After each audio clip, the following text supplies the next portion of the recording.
আসসালামু আলাইকুম, আমি রিয়াদ খান। আজকের ভিডিওতে আপনাদের সবাইকে স্বাগতম জানাচ্ছি। আজকের ভিডিওতে অ্যাকচুয়ালি আলোচনা করব ইমেল নোটিফিকেশন নিয়ে। অর্থাৎ আপনার ই-কমার্স ওয়েবসাইট যদি ওয়ার্ডপ্রেসের মাধ্যমে হয়ে থাকে, তো অবশ্যই আপনি WooCommerce ব্যবহার করছেন এবং সেখানে কিভাবে আপনার ইমেল নোটিফিকেশন, অর্থাৎ আপনার কোনো একটা অর্ডার আসলো, সেটা আপনার অন হোল্ডে নিলেন, অথবা সেই অর্ডারটাকে কোনো কারণে ক্যান্সেল করতে হলো, বা সেই অর্ডারটা কমপ্লিট হয়েছে, তো এই যে যাবতীয় বিষয়গুলা কাস্টমারের কাছে বা আপনি নিজে ইমেল আকারে পাওয়ার ব্যাপারে এগুলো বেশ কিছু কাজ আছে।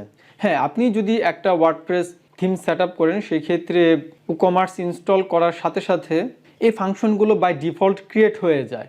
কিন্তু আপনি চাচ্ছেন যে না, যে মেলটা যাবে সেই মেলটা কেমন হবে, অর্থাৎ কাস্টম ইমেল নোটিফিকেশন আপনি ক্রিয়েট করতে যাচ্ছেন। তো তাহলে এই ভিডিওটা সম্পূর্ণ মনোযোগ সহকারে দেখুন, কারণ আমাদের আজকের ভিডিওতে আমাদের ওয়েব ডেভেলপার খুবই চমৎকারভাবে আপনাদের এই ইমেল নোটিফিকেশনের ব্যবহার নিয়ে সব কিছু বুঝাবেন। তো আমাদের আগের ভিডিও ছিল যে কিভাবে আপনি শিপিং বিল বা চার্জটাকে সেট আপ করে নিতে পারেন নিজের ইচ্ছা মতো। তো সেই ভিডিওটা এখনও না দেখা থাকলে অবশ্যই দেখে নেবেন।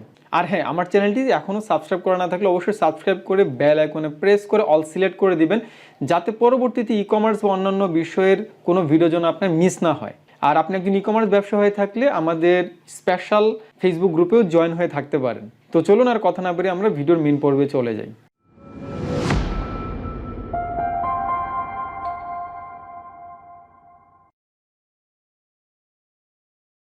So welcome back. ওয়ার্ডপ্রেস ও কমার্স টিউটোরিয়ালের এই পর্বে আমরা দেখব ওয়ার্ডপ্রেস ও কমার্স ওয়েবসাইটে কিভাবে আমরা ইমেইলের মাধ্যমে বিভিন্ন নোটিফিকেশন ইজিলি ম্যানেজ করতে পারি। আমরা লেফটের দিকে যে ও কমার্স মেনুটি রয়েছে সেখানে ক্লিক করে সেটিংয়ে ক্লিক করে চলে আসবো আমাদের ইমেইল ট্যাবে।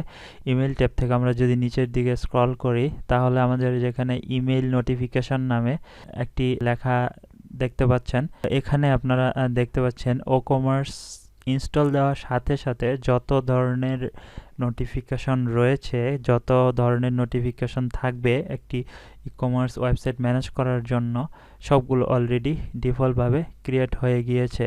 সো বেসিক্যালি এখান থেকে আমরা দেখতে পাচ্ছি ফার্স্টে আমাদের যে মেইনলি যে নোটিফিকেশন সিস্টেমটি রয়েছে, এখানে রয়েছে নিউ অর্ডার, মানে হচ্ছে আপনার যখন একটি নতুন অর্ডার আপনার ওয়েবসাইটে প্লেস হবে একজন কাস্টমারের মাধ্যমে, তখন সেই নোটিফিকেশনটি কোন ইমেলে যাবে সেটা হচ্ছে আপনার এখানে রিসিপ্ট যে কলামটি রয়েছে সেটা হচ্ছে আপনার কোন ইমেলগুলোতে অ্যাকচুয়ালি মেইল হবে। সো এখানে যে নিউ অর্ডার, এটা হচ্ছে আপনার যখন নতুন একটি অর্ডার হবে তখন আমাদের যে ওয়েবসাইটে ডিফল্ট যে ইমেলটি রয়েছে konawari.com@gmail.com, সো এখানে বেসিক্যালি যাবে। সো আমরা যদি এখানে ম্যানেজ বাটনে ক্লিক করি, ক্লিক করার পর আমরা দেখতে পাবো যে আমাদের যে রিসিপ্ট, মানে হচ্ছে এখানে রিসিপেন্টস, এখানে বেসিক্যালি আমাদের যে এখানে এই মেইলটি রিসিভ করবে যে কি মেইলটি আসবে ওই নোটিফিকেশনের মাধ্যমে। তারপর আমাদের এখানে সাবজেক্ট রয়েছে, এটা বেসিক্যালি আমাদের যে সাবজেক্টটা হবে এটা হচ্ছে আমাদের একটা কোড স্ট্রাকচারের মাধ্যমে WooCommerce স্ট্রাকচার সেটা লেখা রয়েছে। তারপর ইমেল যে নিউ অর্ডার, সেখানে অর্ডার এগুলো বেসিক্যালি ডিফল্টভাবে সেট করা থাকবে, এখানে চেঞ্জ করতে হবে না। তারপর এডিশনাল যদি আপনি কোনো ইনফরমেশন অ্যাড করতে চান সেখানে আপনি সেটা লিখে দিতে পারবেন। এবং ইমেইলের যে টাইপটি হবে বেসিক্যালি এটা কি একদম টেক্সট থাকবে, কোনো কালার অথবা কোনো ইমেজ থাকবে না, তাহলে আপনি প্লেন টেক্সট দিতে পারেন। অথবা আপনি যদি HTML সিলেক্ট করেন তাহলে আপনার যে ইমেল টাইপটি হবে সেটা আপনার বেসিক্যালি একটা স্ট্যান্ডার্ড ফরম্যাটে আপনার মেইলে ট্রান্সফার হবে। তারপর এখানে যদি ভিউ টেমপ্লেট, এখানে যদি আমরা ক্লিক করি তাহলে আমরা দেখতে পাবো যে আমাদের ইমেইলের যে টেমপ্লেটটি, বেসিক্যালি এটা আপনার কোডিং নলেজ না জানা থাকলে আপনি এগুলো বুঝবেন না, তো আশা করি এটা লাগবেও না, প্রয়োজনীয়। সো আমরা এই বেসিক যে ইনফরমেশনগুলো আছে এগুলো যদি চেঞ্জ করে সেভ চেঞ্জেসে ক্লিক করি, তাহলে আমাদের নোটিফিকেশন সিস্টেমের ইমেইলের যে অপশনটি রয়েছে সেটা চেঞ্জ হয়ে যাবে।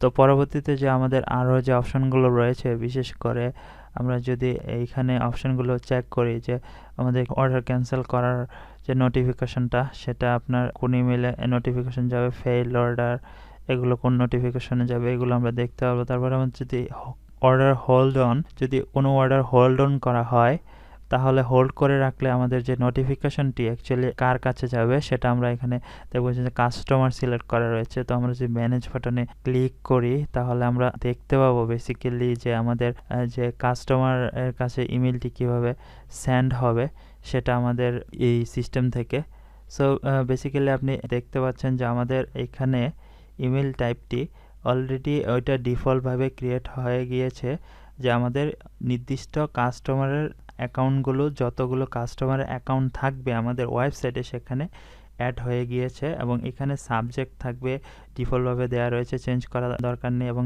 ইমেইল হেডিং, এখানে হেডিং আপনি ইচ্ছা করলে একটা নির্দিষ্ট লেখা লিখে দিতে পারেন। সাপোজ আপনি থ্যাংক ইউ অথবা ওয়েলকাম টাইপ কিছু একটা ইমেইল আপনি টাইটেল হিসাবে দিতে পারেন। তারপর এডিশনাল কোনো ইনফরমেশন থাকলে সেখানে আপনি অ্যাড করে দিতে পারেন। এভাবে আপনি হোল্ড অন অর্ডারের যে মেইলগুলো রয়েছে সেটা আপনি আপনার কাস্টমারের কাছে সেন্ড করতে পারেন নির্দিষ্ট কিছু ইনফরমেশনের বেসিসে। সো এগুলো হচ্ছে এভাবে রয়েছে। তারপর পরবর্তী যেগুলো রয়েছে সেম একইভাবে আপনার সিস্টেমগুলো রয়েছে। এভাবে আপনি সবগুলো ম্যানেজ করে নিতে পারেন, কোন নোটিফিকেশন কোথায় যাবে অ্যাকচুয়ালি। এটাই ছিল আপনার ওকমার্স ওয়েবসাইটের নোটিফিকেশন ম্যানেজমেন্টের জন্য, যে অ্যাকচুয়ালি ইমেলগুলো কোথায় কীভাবে সেন্ড হবে সেটা ম্যানেজমেন্টের একটি সেটিং। আশা করি সকলেই বুঝতে পেরেছেন। এরপরও কারো কোনো কনফিউশন থাকলে কমেন্ট বক্সে জানাতে ভুলবেন না। ধন্যবাদ সবাইকে।